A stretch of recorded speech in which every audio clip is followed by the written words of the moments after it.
காலம் கிரகங்களின் கையில். உலகில் ஜோதிடத்தால் அறிய முடியாத விஷயம் எதுவுமே இல்லை. அன்புடன் உங்கள் அஸ்ட்ரோ சாய் செல்வம், மதுரை. குருவே நமக. உலகம் முழுக்க பரவியிருக்கின்ற தெய்வ கடாட்சம் நேயர்கள் அனைவருக்கும், சேனல் நேயர்கள் அனைவருக்கும் மதுரை ஜோதிடர் சாய் செல்வத்தின் இனிய காலை வணக்கம். அனைவருக்கும் தைப்பொங்கல் நல்வாழ்த்துக்கள். இன்னைக்கு நம்ம பார்க்க போகிற பதிவு, இந்த மகர மாதம் எனப்படக்கூடிய தை மாதத்திலே கடகராசி என்பவர்களுக்கு நற்பலன்கள் என்னென்ன கிடைக்கும் என்பதை தெளிவாக பார்ப்போம். கடகராசி தாய்மை நெஞ்சம் கொண்ட சந்திரனது ராசி.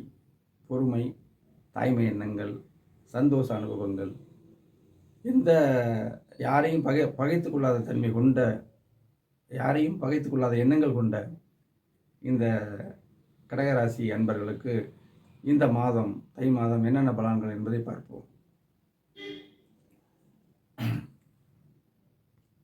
குருபவனுடைய நிலையை நம்ம பார்ப்போம். ஏன்னா கடகராசிக்கு யோகாதிபதி 6, 9 கூடையவர். அப்போ பாக்கியத்தை தரக்கூடிய இந்த குரு பகவான் 10ஆம் இடத்துல இருக்கார். 10ஆம் இடம் 10ல் இருக்கக்கூடாது, ஜென்மத்தில் இருக்கக்கூடாது, வனவாசம், இப்படிலாம் பழைய நூல்களில் இருக்குது. அதெல்லாம் நம்ம உதறி தள்ளிடணும், பலன்கள் வராது. குரு பகவான் முழு சுபக்கிரகங்க. சனி, ராகு இவங்கெல்லாம் முழு பாவக்கிரகங்க. சூரியன், செவ்வாயும் கட்டுக்குள்ளே உள்ளவங்க, நல்லவங்களும் கூட கெட்டவங்களும் கூட, அப்படி எடுத்துக்கணும். புரியுதுங்களா? இப்போ குரு 10ஆம் இடத்துல இருக்கிறதுனால இந்த மாதம் மூலம் இருப்பார்ல, 10ஆம் இடம் என்னது? தொழில் ஸ்தானம். இப்போ தொழில் அமைப்பு சிறக்கும்னு நம்ம எடுத்துக்கணும். 10ஆம் இடத்துல ஒரு ஒளி இருக்குது. ஒளி இருந்தால் அந்த இடம் சிறக்கும். 10ஆம் இடத்தை தொழில் சிறக்கும்னு எடுத்துக்கோங்க. சரி, பார்வையை பார்ப்போம். 2ஆம் இடத்துக்கு விழுதுங்க. 2ஆம் இடம் வருமான சமநிலையா, தொழில் சிறந்து வருமானம் கூடும்னு அர்த்தம். 2ஆம் இடத்துல இது உன்னையும் சொல்லிடுறேன், அவங்க ஜாதகத்தை பார்த்துக்கிட்டு இந்த கோல்சாரத்தை பார்த்தால் சரியாக இருக்கும். இது ஒரு ஆப்ஷன். அப்போ 2ஆம் இடம் தனம், குடும்பம், நம்ம பேசுகிற பேச்சு, கண், நயனங்கள் இருக்க பாருங்க, 2ஆம் இடம் தான். இது கூட சிறக்கும். குரு ஒளிபட இருக்கிற இடமும் சிறக்கும், ஒளிபடக்கூடிய குருவின் ஒளிபடக்கூடிய இடங்களும் சிறக்கும். தொழில் நல்லாயிருக்கும், இந்த வருமானங்கள் நல்லாயிருக்கும். அதாவது நறுக்கு தெரித்தாப்புல வார்த்தைகளை தான் நான் யூஸ் பண்ணுவேன். அப்படி 4ஆம் இடத்தை குரு பகவான் பார்க்குறாரு. 4ஆம் இடம் என்ன?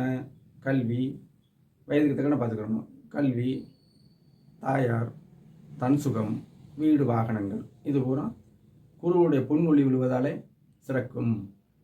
அடுத்து 6ஆம் பாவம், வேலை ஸ்தானம்ல. 6ஆம் பாவத்தில் வெளிச்சம் விழுகும்போது வேலை நன்றாக இருக்கும். அவ்வளோதான், ஒரே வார்த்தை, 6ஆம் இடம். இப்படி பார்த்துக்கணுங்க. அடுத்து ஒரு முக்கியமான பாயிண்ட், கடகராசிக்கு இப்போ ஜென்மச்சனி நடந்து கொண்டிருக்கிறது.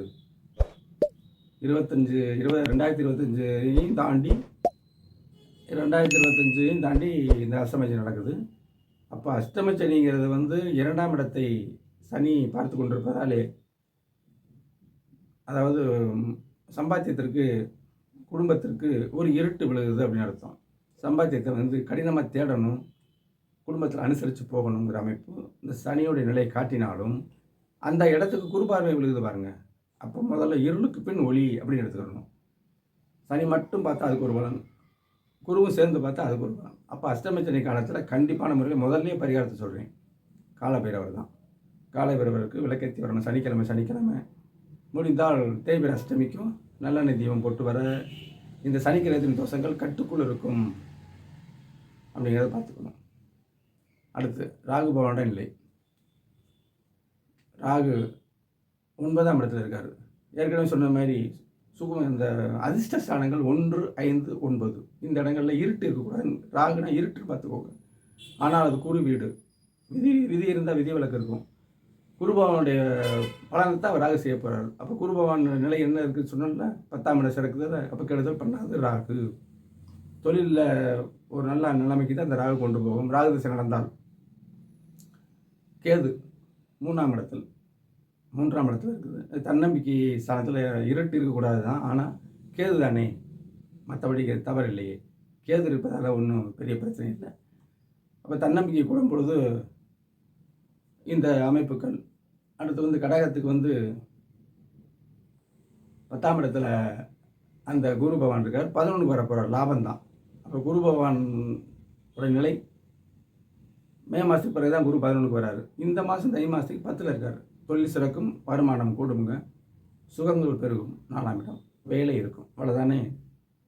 அஷ்டமச்சனிக்கு காலபைரவருக்கு விளக்கு போடுங்க. கேதுவுடைய நிலை விநாயகர் கும்பிடுங்க. அது மூலம் முதல் பொருளில் விநாயகரை வழிபடுங்க. இந்த பரிகாரங்கள் தாங்க. இஷ்ட தெய்வம், உங்களுடைய குலதெய்வங்கள், அதை மறக்காதீங்க. உங்களுக்கு என்ன பிடிக்குதோ இஷ்ட தெய்வம்னு ஒன்று இருக்குல்ல, அதையும் வழிபடுங்கள். மிகச் சிறப்பாக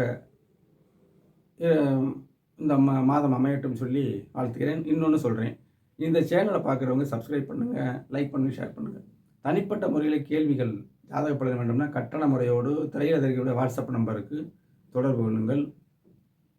இந்த மாதம் மட்டுமல்ல, உங்களுடைய எதிர்காலத்தில் தொழில், வேலை எந்த அமைப்பாக இருந்தாலும், வெளிநாடு செல்லும் எண்ணங்கள், திருமண தாமதம் எதுவாக இருந்தாலும் கிரக விளக்கங்களோடு அடிப்படை ஜாதகத்தையும் கோல்சாரத்தை இணைத்து அற்புதமாக பலனை எடுத்து தெரிந்து கொள்ளலாம். ஆக இந்த மாதம் இனிய மாதமாக விளங்க ஜோதிஷாச்சாரியா ஜோதிட பானு மதுரை சாய் செல்வத்தின் வாழ்த்துக்கள், இனிய வாழ்த்துக்கள். நன்றி, வணக்கம், வாழ்க வளமுடன்.